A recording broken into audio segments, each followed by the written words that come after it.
Mon projet, c'est de faire construire, pouvoir faire une maison à mon goût déjà, et puis quelque chose de neuf, de récent.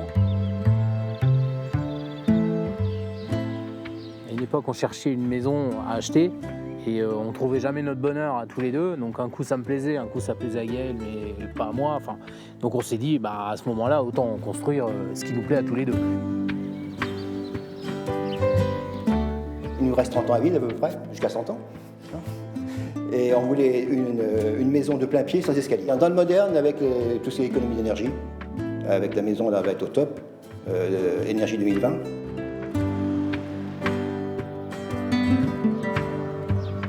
Les gens ont des projets et ils veulent toujours être propriétaires. C'est chez eux, ils ont un bout de jardin avec quelque chose pour mettre une table et un espace. Les Français ont toujours envie d'une maison. Je crois que c'est 3/4 des Français dont l'objectif principal est d'avoir une maison avec un jardin. Donc la demande est là. Vous le voyez, dès qu'on propose des terrains, on a quand même des gens qui s'y installent, qui ont l'air plutôt bien dans un environnement de qualité. Oui, c'est un rêve. Un rêve ou un mirage ? Nous, on se voyait déjà dans notre nouvelle maison. Mon mari avait fait des plans de l'aménagement, les prises. On s'était projeté. On était presque déjà dedans. Notre construction de maison est à l'arrêt depuis bientôt 1 an. Et nous avons aucun état d'avancée dans l'immédiat. Avoir sa maison, à soi. En France, ça reste le rêve moteur de toute une vie.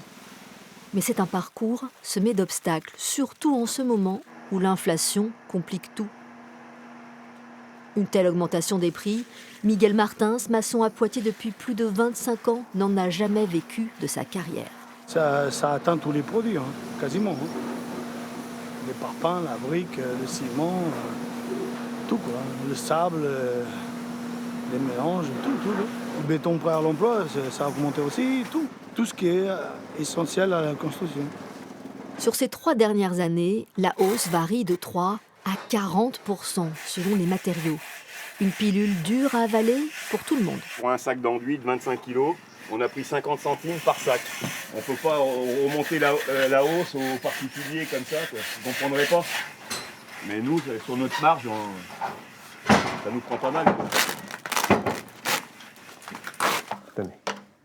Vous avez votre stylo. Au moment de signer, pour concrétiser ce rêve, la question du budget, c'est le point sensible.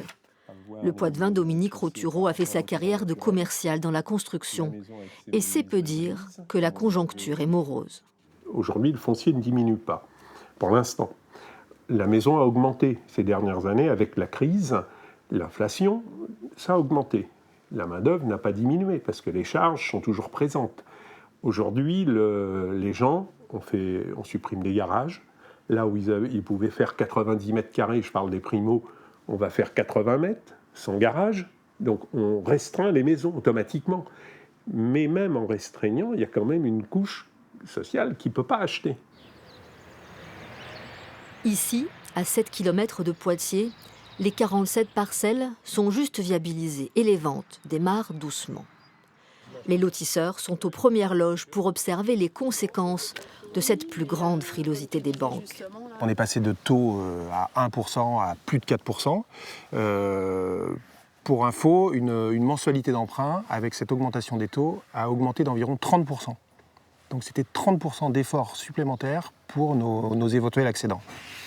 Pour avoir sa maison, son jardin, il faut donc d'abord convaincre, faire rêver son banquier. Autre obstacle sur le chemin, depuis le 1er janvier, la construction de maisons neuves n'est plus éligible au prêt à taux zéro. Il n'y a plus l'aide de l'État, parce que le prêt à zéro faisait baisser le résiduel de l'ensemble de l'enveloppe. Quand vous aviez 30-40 000 euros à 0%, un prêt qui à l'époque était à 1 ou 2%, aujourd'hui on est passé autour de 3,80, 4%. Donc le prêt a un coût aujourd'hui élevé. Donc les gens ont perdu en gros 40 000. Une personne qui avait 200 000 n'a plus droit qu'à 160 000. 160 000, quand vous mettez un terrain, une maison, c'est mort.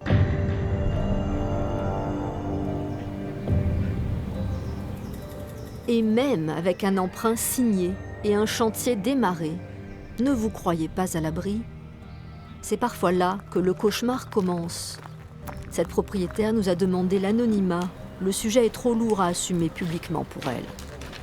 Quand on a signé, jamais de la vie, on s'attendait à une galère. Pareil, on avait plein de collègues qui avaient fait construire, ça s'était très bien passé. Si on avait pensé qu'on serait un jour dans cette galère, on n'aurait jamais signé.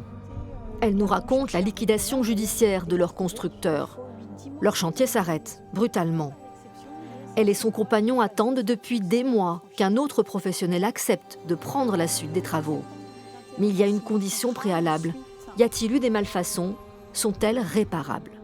A priori, il faudrait renforcer donc les ferraillages, mais je ne sais pas où exactement, au niveau des fenêtres. Ensuite, on nous a dit également qu'il faudrait vérifier la qualité du béton et la continuité des ferraillages au niveau des fondations, mais on est toujours dans l'attente des compléments d'expertise. Déjà 10 mois de retard, et c'est loin d'être terminé. Gaël et Guillaume, installés près de Guéret dans la Creuse, vivent ce même cauchemar du constructeur défaillant. On devrait être sur une terrasse. L'année prochaine. Eh ben, j'espère. La dernière fois qu'ils ont vu des ouvriers remonte à l'an dernier, 12 mois comme figés. T'as vu aussi depuis le temps là, comment la couleur elle est passée sur les tuyaux de pompe chaleur? Ça aurait dû être Après 2 ans depuis la signature du contrat de la maison, on a une maison hors d'eau, hors d'air, donc 4 murs, un toit et des fenêtres. Donc normalement, on devrait y habiter, on devrait être dedans depuis déjà presque 6 mois si tout s'était passé normalement, quoi. J'avoue qu'à un moment donné, pourtant je suis bricoleur, j'aime ça, mais je voulais même plus venir sur le terrain pour faire les petites choses qu'il y a à faire. Je voulais plus l'avoir, hein. Il y a un moment donné, moi j'aurais voulu la raser et puis en entendre parler, quoi. Cerise sur le gâteau, ils ne peuvent entrer, les clés sont toujours aux mains des experts. Une attente coûteuse à tout point de vue, car les voilà contraints de rester dans leur location. C'est compliqué parce qu'aujourd'hui, on paye notre logement, donc la location, on paye le crédit du terrain. Le crédit de la maison, mais c'est les intérêts. Les intérêts, oui, qu'on a débloqués. Du capital débloqué sur le crédit. L'assurance des terrains. Il faut assurer des terrains, et des maisons. Tous leurs projets, mariage, deuxième bébé, évolution professionnelle, sont suspendus. Et la sensation d'être tombé dans un piège pèse sur le moral. Même symptôme pour Laura et Alexandre rencontrés dans la Vienne, avec une dose d'angoisse en plus. Le couperet des expertises n'est pas tombé et les doutes bien lourds.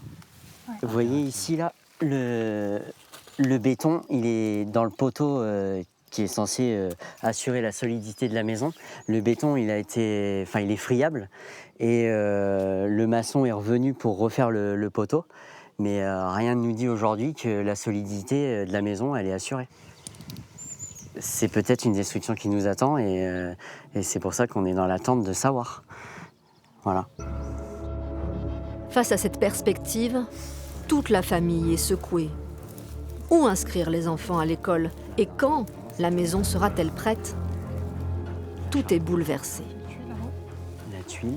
Les conséquences, elles sont émotionnelles, très fortes. Elles sont aussi dans le couple. Ça n'a pas toujours été facile.